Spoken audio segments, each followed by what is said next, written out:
Serait-on en train d'assister à la fin de l'un des plus vieux conflits sur le continent africain? L'histoire s'est écrite cette semaine dans la Corne de l'Afrique avec l'arrivée mardi d'une délégation érythréenne de haut niveau en Éthiopie, la première depuis 2 décennies de dialogue entre les deux pays.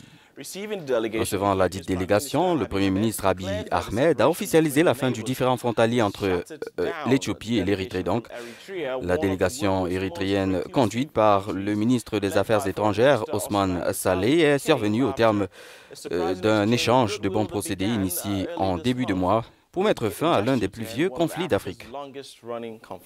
Alors pour commenter cet événement majeur pour ces deux pays qui partagent beaucoup culturellement et historiquement, le professeur Kwol Luka, qui est spécialiste des questions de sécurité, est en ligne avec nous depuis Washington, aux États-Unis.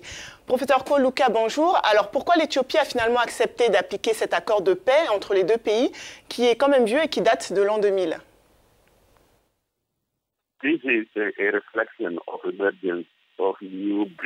Ceci est le reflet de l'émergence d'une nouvelle race de leaders africains.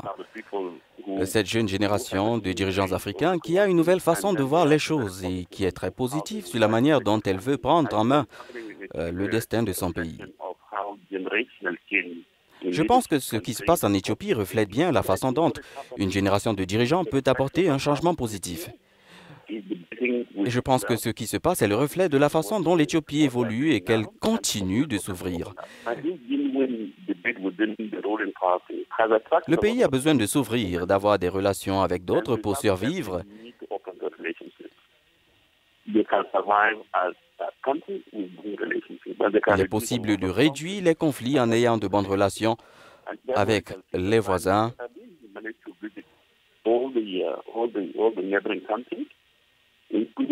Et c'est l'option choisie par le Premier ministre.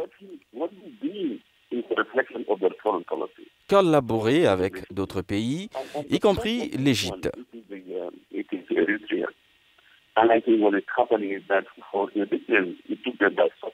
Je pense que ce qui s'est passé a surpris plus d'un en Érythrée. Le fait que la question de la frontière soit examinée et adoptée par le Parlement, qui lui a donné une dimension politique. Et selon vous, quels autres efforts doivent être faits pour assurer une paix durable entre ces deux pays et plus globalement dans la région de la Corne de l'Afrique?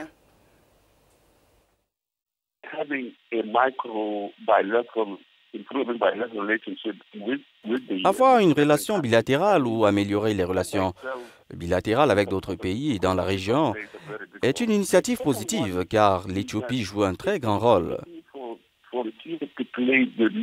Le second aspect est une possibilité pour l'Éthiopie de jouer le rôle de leader du bloc régional, renforcer l'unité parmi les pays membres de l'IGAD.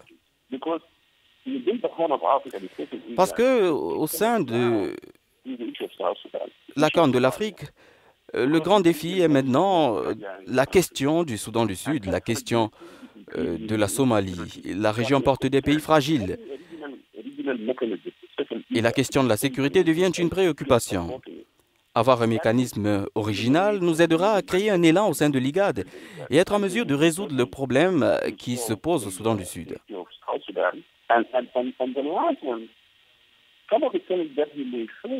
À terme, il serait opportun qu'un véritable brassage s'effectue entre populations du Soudan du Sud, du Kenya, de l'Ouganda et même de Djibouti, avec les autres composantes de la région.